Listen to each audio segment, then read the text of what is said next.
എല്ലാ മാന്യ പ്രേക്ഷകർക്കും പുതുവത്സരാശംസകൾ.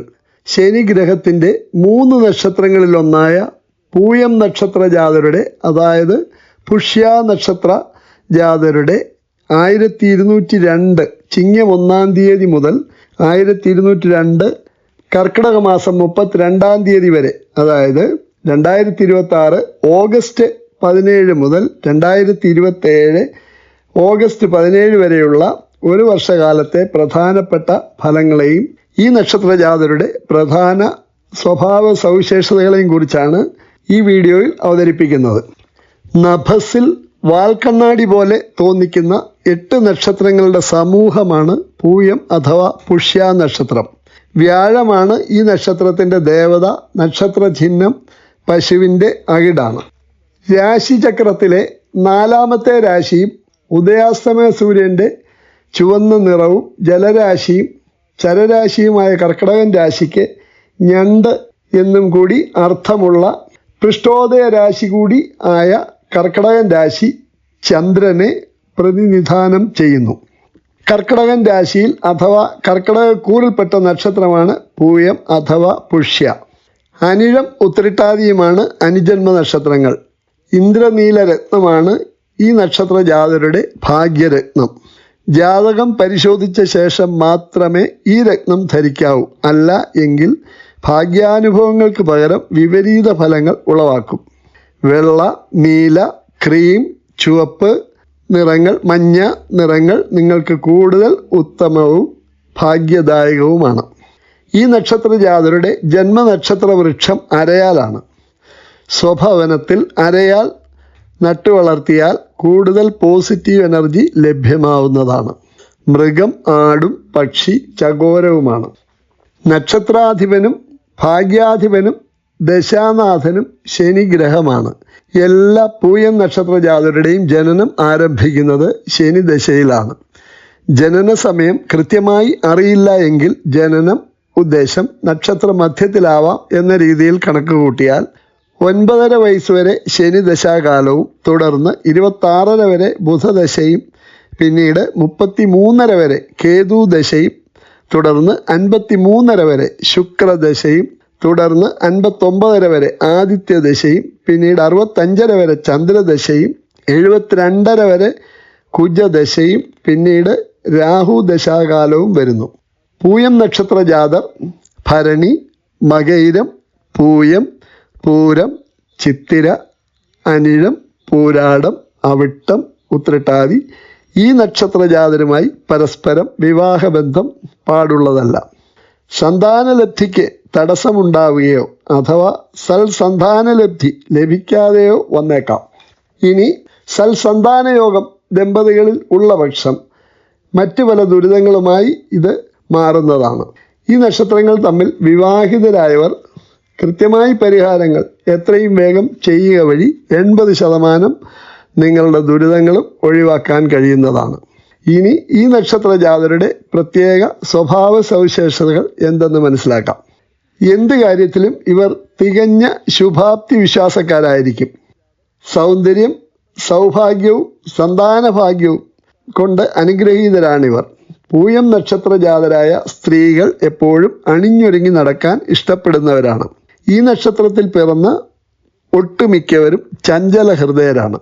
പൂയം നക്ഷത്ര ജാതരായ പുരുഷന്മാരാകട്ടെ സ്ത്രീകളാകട്ടെ ഒട്ടുമിക്കവരിലും ഒരു ധാർഷ്ട്യം കാണാൻ കഴിയുന്നതാണ്.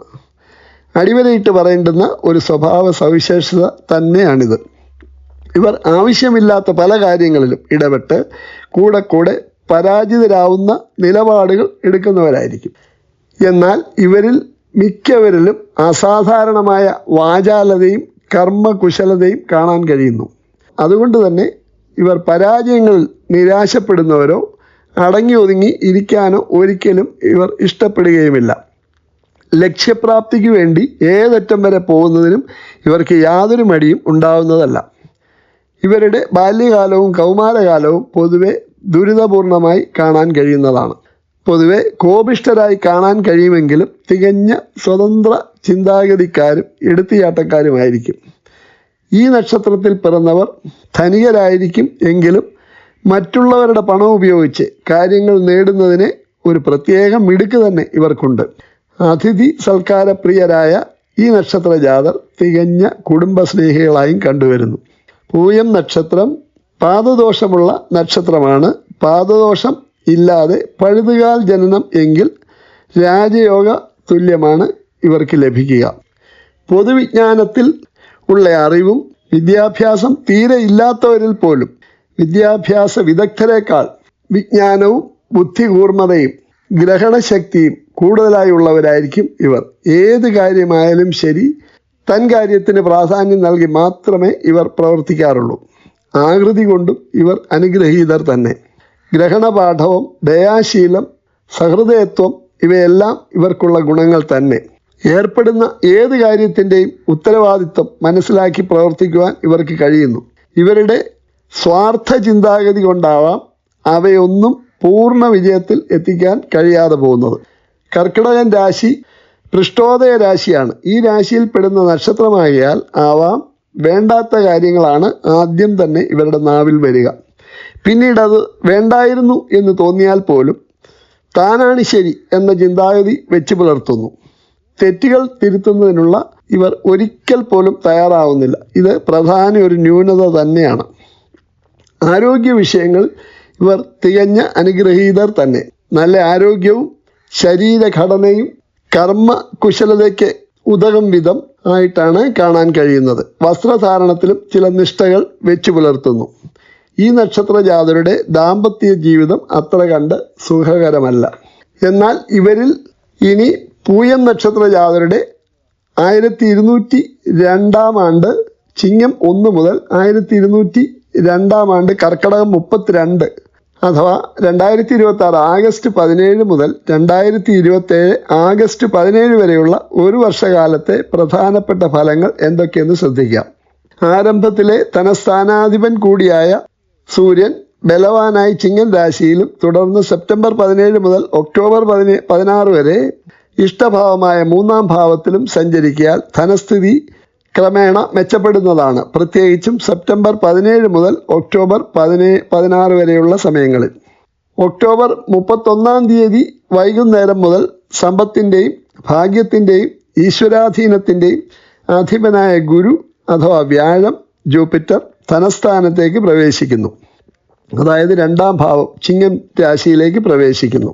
2027 ജാനുവരി 24 വൈകുന്നേരം വരെ, അതായത് 85 ദിനങ്ങൾ, ഏതാണ്ട് 3 മാസക്കാലം. ഈ സമയം അസാധാരണമാം വിധം ധനാഗമം ഉണ്ടാവുന്നതാണ്. ജനന സമയം ഗുരുവിന് മൗഢ്യമില്ലാതെയും മീനവ്യാഴമോ മേടവ്യാഴമോ കർക്കിടക വ്യാഴമോ ചിങ്ങവ്യാഴമോ അങ്ങനെ ജനിച്ചവർക്ക് ബമ്പർ ലോട്ടറികളിൽ നിന്ന് പോലും ധനാഗമം പ്രതീക്ഷിക്കാവുന്നതാണ്. നവംബർ 26 മുതൽ ശുക്രൻ 4-ാം ഭാവാധിപനും സർവ്വലാഭത്തിൻ്റെ അതായത് 11-ാം ഭാവത്തിൻ്റെ അധിപനുമായ ശുക്രൻ സ്വക്ഷേത്ര ബലവാനായി തുലാം രാശിയിൽ പ്രവേശിക്കുന്നു. 2027 ജനുവരി 1 മുതൽ ശുക്രൻ പഞ്ചമത്തിലും സഞ്ചരിക്കുന്നു. ജനുവരി 29 വരെ തൽസ്ഥിതി, അതായത് 2027 ജനുവരി 1 മുതൽ ജനുവരി 29 വരെ തൽസ്ഥിതി തുടരുന്നു. വളരെയധികം നിർണായകമാണ് ഈ സമയം. ഈ 65 ദിനങ്ങൾ പുതിയ വാഹനങ്ങൾ വാങ്ങുന്നതിനും വളരെ നാളായി ആഗ്രഹിച്ചിരുന്ന സ്ഥലത്തോടു കൂടിയ ഭവനം വാങ്ങാനും പ്ലാൻ ചെയ്തിരുന്നവർക്ക് നിങ്ങളുടെ ആഗ്രഹം സഫലീകൃതമാകുന്നതാണ്. വ്യാപാരികൾക്കും വ്യവസായികൾക്കും കലാകാരന്മാർക്കും ഏറ്റവും ഐശ്വര്യപൂർണ്ണ ദിനങ്ങളാവും ഇത്. 2027 ജാനുവരി 25 മുതൽ ഗുരു വീണ്ടും വക്രഗതിയിൽ കർക്കിടകൻ രാശിയിലേക്ക് പുറകോട്ട് സഞ്ചരിക്കുന്നു. ജൂൺ 25 വരെ വക്രഗതിയിൽ ഉച്ചരാശിയിലേക്ക് ഗുരു മടങ്ങുന്നു എങ്കിലും 20 മുതൽ 40% വരെയെങ്കിലും ചിങ്ങം രാശിയിലെ ഫലവും ലഭ്യമാവുന്നതാണ്. ജന്മരാശിയിലെ വ്യാഴം ഗുണകരമല്ല എങ്കിലും ഉച്ചരാശി ആയ കർക്കിടകൻ രാശിയിൽ നിന്നും ഗുരു പഞ്ചമത്തിലേക്കും സപ്തമത്തിലേക്കും ഭാഗ്യസ്ഥാനത്തേക്കും സമ്പൂർണമായി വീക്ഷിക്കിയാൽ ഗുണഫലങ്ങൾക്ക് തന്നെയാവും മുൻതൂക്കം. 2027 മാർച്ച് 15 മുതൽ ധനസ്ഥാനാധിപൻ കൂടിയായ ആദിത്യൻ ഉച്ചാരോപിയായി മീനം രാശിയിലും തുടർന്ന് ഏപ്രിൽ 14 മുതൽ ഉച്ചരാശിയായ മേടം രാശിയിലും തുടർന്ന് മെയ് 15 മുതൽ ആദിത്യൻ സർവ്വലാഭസ്ഥാനങ്ങളിലുമായി ജൂൺ 14 വരെ തുടരുകയാൽ കർമ്മരംഗത്ത് ഉന്നതി, ധനസ്ഥാനത്തുന്നതി ഇവ പ്രകടമായ രീതിയിൽ അനുഭവയോഗ്യമാവുന്നതാണ്. 2027 ജൂലൈ 5 മുതൽ പഞ്ചമാധിപനും കർമാധിപനുമായ കുജൻ ഇഷ്ടഭാവത്തിൽ 3-ാം ഭാവത്തിൽ കന്നിരാശിയിൽ സഞ്ചരിക്കുന്നു. ഓഗസ്റ്റ് 17 വരെയും അഥവാ കർക്കിടകം 32 വരെയും കർമ്മരംഗത്ത് വൻ കുതിപ്പും റിയൽ എസ്റ്റേറ്റ് മേഖലകളിൽ പ്രവർത്തിക്കുന്നവർക്ക്, ബിൽഡേഴ്സിന് മറ്റും ഇതൊരു സുവർണ കാലഘട്ടം തന്നെയായിരിക്കും. ഭൂമി ഇതുവരെയും കരസ്ഥമാക്കാൻ കഴിയാതിരുന്നവർക്കും ഭൂമി വിൽക്കാൻ ആഗ്രഹിക്കുന്നവർക്കും നിശ്ചയമായും കാര്യങ്ങൾ സാധ്യമാവുന്നതാണ്. 2027 ജൂൺ 26 വീണ്ടും സർവേശ്വരനായ ഗുരു, സമ്പത്തിൻ്റെയും ഭാഗ്യത്തിൻ്റെയും അധിപനായ ഗുരു ധനസ്ഥാനമായ ചിങ്ങൻ രാശിയിൽ വീണ്ടും പ്രവേശിക്കുന്നു.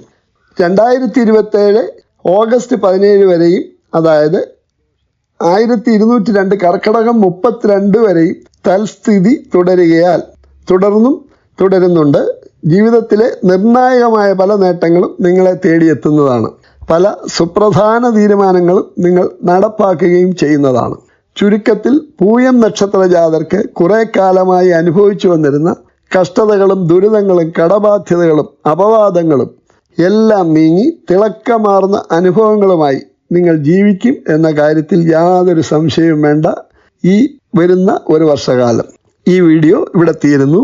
നിങ്ങൾക്ക് ഇഷ്ടപ്പെട്ടുവെങ്കിൽ ലൈക്ക് ചെയ്തും ഇഷ്ടപ്പെട്ടവർക്ക് ഷെയർ ചെയ്തും ഇതുവരെയും സബ്സ്ക്രൈബ് ചെയ്യാത്തവർ സബ്സ്ക്രൈബ് ചെയ്തും ബെൽ ആക്ടിവേറ്റ് ചെയ്തും നിങ്ങളുടെ വിലയേറിയ അഭിപ്രായങ്ങളും നിർദ്ദേശങ്ങളും ക്രിയാത്മകമായി കമൻറ്റ് ബോക്സിലൂടെ അറിയിച്ചും സഹകരിക്കുമല്ലോ. നന്ദി, നമസ്കാരം.